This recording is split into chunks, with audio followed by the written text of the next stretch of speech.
ধন্যবাদ মাননীয় প্রধান উপদেষ্টা মহোদয়কে আমাদেরকে আজকে এই চমৎকার আয়োজনে সামিল করবার জন্য। আমি কোনো ভূমিকা ছাড়াই মূল কথায় প্রবেশ করছি, সময় খুবই কম। আমাদের এই ছোট্ট এবং ক্ষুদ্র বাংলাদেশে ছোট বড় অনেক সমস্যাই আমাদের আছে। আমাদের এখানে গ্রাম থেকে শহরে ভাই ভাইয়ে যে কলহ হয়, কোন্দল হয়, সেটা পৃথিবীর অনেক দেশে কিন্তু হয় না। এই বাস্তবতাকে আমরা মনে হয় কেউই অস্বীকার করতে পারবো না। আমাদের এখানে যে রাজনৈতিক কোন্দল হয়ে আসছে 50 বছর ধরে, পৃথিবীর অনেক দেশেই কিন্তু সেটি হয় না। আমাদের অন্য যত কলহ, কোন্দল, অসম্প্রীতি এ জাতীয় যে সকল বিষয় আশয় আছে যেগুলোর আমরা সবাই সমাপ্তি কামনা করি, সেগুলোর সাথে যদি আমাদের দেশের ধর্মীয় সম্প্রীতিকে আমি তুলনা করি, আমি এদেশের একজন নাগরিক হিসাবে আমি মনে করি যে আমাদের রাজনৈতিক কলহ, ব্যক্তিগত কলহ, পারিবারিক কলহের তুলনায় আমাদের দেশের ধর্মীয় কলহ উল্লেখ করবার মতো আছে বলে আমার কাছে মনে হয় না। অবশ্য এটি আমার মনে হওয়া না হওয়াতে কিছু আসে যায় না। এটি আমাদের সম্মানিত অন্য ধর্মাবলম্বী যে সমস্ত আমাদের বন্ধুরা আছেন, ভাইরা আছেন, শ্রদ্ধেয় ব্যক্তিবর্গ আছেন, এটি তাদের আমার মনে হয় বলতে হবে।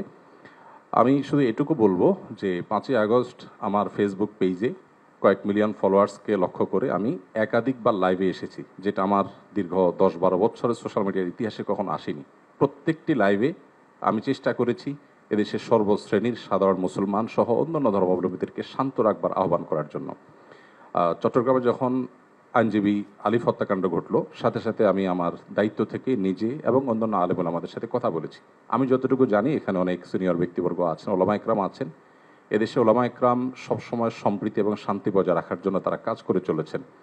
এবং আমার জানা মতে ওলামা একরাম রিনাউন্ড কোনো আলেম কখনো অন্য ধর্মাবলম্বীদের কোনো প্রকার শান্তি বিঘ্ন সৃষ্টি করার মতো কোনো কাজ, কোনো আহ্বান, কোনো উদ্যোগ তারা কখনো নিয়েছেন বলে আমার জানা নেই। পৃথিবীর অনেক দেশে যারা আমাদেরকে সকাল বিকাল নসিহত করেন, আমি তাদের প্রতি শ্রদ্ধা রেখে বলছি, সেখানে যেরকম আমরা দেখি দলে দলে মানুষ গিয়ে বিভিন্ন ধর্মাবলম্বীদের উপাসনালয়ে হামলা করে, আমাদের দেশে বিচ্ছিন্ন ঘটনা ঘটে না আমি তা বলবো না, তবে রিনাউন্ড ওলামা একরাম অত্যন্ত দায়িত্বশীল এবং দায়িত্বশীলতার পরিচয় তারা দিয়ে থাকেন। আমার মনে হয় এই জিনিসটা আমাদের অব্যাহত গতিতে এগিয়ে নিয়ে যেতে হবে। আমি আমাদের অন্য ধর্মাবলম্বী যে বন্ধুরা আছেন, ভাইরা আছেন, তাদেরকে বলবো প্রপাগান্ডায় আমরা যেন কোনোভাবে কান না দেই। আপনারা যদি কখনো সমস্যা বোধ করেন, আমি ব্যক্তিগতভাবে বলতে পারি আমার কথা। 5ই আগস্টে একটি হিন্দু পরিবার একজন মেজরের মাধ্যমে আমার সাথে যোগাযোগ করেছিলেন।